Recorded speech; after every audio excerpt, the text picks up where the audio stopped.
याद आती, एक नौजवान का किरदार बड़ा अजीब था। मीलाद का दिन था 12 रबीउल अव्वल। मैं ट्रेन से उतर रहा था, एक नौजवान मुझसे कहने लगा, हजरत मैं चाहता हूँ कि आज हुजूर की बारगाह में कोई अच्छा तोहफा पेश करूँ। साथ झंडे, कुमकुमे, मिठाइयाँ सब लगा करके तो तोहफे पेश करते। उसने कहा मैं कुछ ऐसा करना चाहता हूँ हुजूर पाक सल्लल्लाहु ताला अलैहि वसल्लम को खुश हूँ। मैं उतर रहा, अचानक ज़हन में बात आई, कहा अल्लाह के नबी के अखलाक ये थे कि वो बूढ़ों की मदद करते, उनका बोझ उठाते। मक्का में हुजूर मशहूर थे इस बात पर। हम उतर रहे हैं, देखो ट्रेन से कोई बूढ़ा उतर रहा, उसका सामान उठाकर पहुंचा दो, सुन्नत है ये भी। और आज 12 रबीउल अव्वल है, तुम हुजूर की बारगाह में खिराज अकीदत पेश। ये बात कहा और मैं गुजर गया। एक बूढ़ी औरत 2 बड़े बड़े शापर लेकर आ रही, उसके पास गए और कहा कि अम्मा जी मुझे दो, मैं उठा दूं। पहले तो घबराई, कहा कि तू क्यों उठाएगा, तू कुली है क्या है, मेरा सामान क्यों नहीं दूंगी, नहीं दे रही थी। और क्यों दे अजनबी को, इसने इसरार किया, अम्मा जी दे दो उठा लूंगा। कहा इतना क्यों कह रहा है बेटा, तू सामान लेके भागना है, क्या करना है। उसने साफ साफ समझा, अम्मा जी बात ये है आज 12 रबीउल अव्वल की तारीख है, हमारे प्रॉफेट मोहम्मद सल्लल्लाहु अलैहि वसल्लम का जन्मदिन है और उनकी आदत थी कि वो बूढ़े लोगों का बोझ अपने हाथ उठाते थे। मैं चाहता हूँ कि उनका अमल दोहराऊं,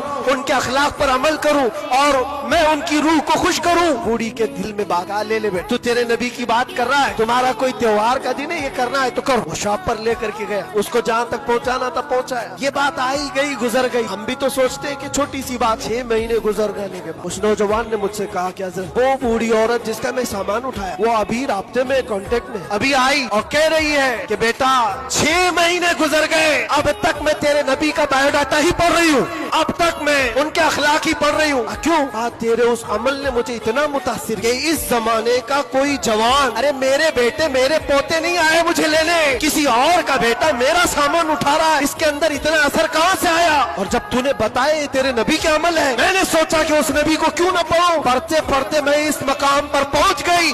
बताओ तेरा नबी कहाँ है, मैं भी जाऊं गुलामी में शामिल हो जाऊं।